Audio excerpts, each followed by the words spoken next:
የአፈርና ውሃ ጥበቃ ለዘላቂ ልማትና ለአንድነታችን ማጠናከር በሚል መሪ ቃል ከሁሉም ዞኖችና ወረዳዎች የተውጣጡ የቁጠባ ዘርፍ አመራሮችና አጋር ድርጅቶች በተገኙበት ቴክኖሎጂ ለማስፋፋትና የጋራ ስምምነት ላይ ለመድረስ ያለመ መድረክ በዛሬው ዕለት ተካሂዷል። በመድረኩ የተገኙት የትግራይ ግብርናና የተፈጥሮ ሀብት ቢሮ ኃላፊ አቶ አለም ብርሃን ሀሪፈዮ የቴክኖሎጂ ማስፋፋት አስፈላጊነት በመግለጽ ባዮሶይል ዜድና ባዮፕላንት ዜድ የተባሉ ማዳበሪያ የተጀመሩ ስራዎች እንዳሉ ጠቅሰው የዘንድሮ ውጤቱ በማየት ለቀጣይ ዓመት እናስፋፋዋለን ብለዋል።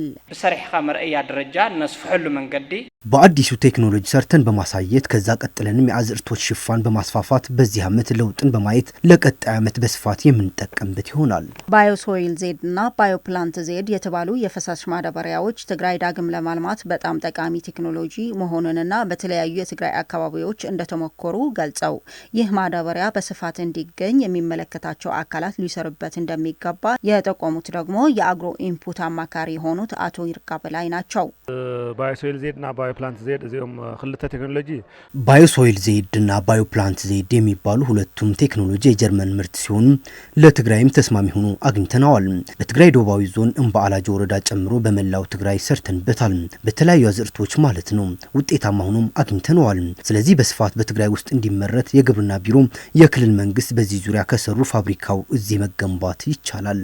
ከትግራይ ደቡባዊ ዞን እምባላጀ ወረዳ ተሞክሯቸውን ለማካፈል የመጡት አርሶ አደር ብርሃነ ሀብተ ተስፋይ ባዮፕላንት ዜድ ፈሳሽ ማዳበሪያ ተጠቅመው አፈር እንዲለማ ከማድረጉ በተጨማሪ ተክሉ በተሎ እንዲያድግና ቅጠሉ እንዲስፋፋ አድርጎታል ይላሉ።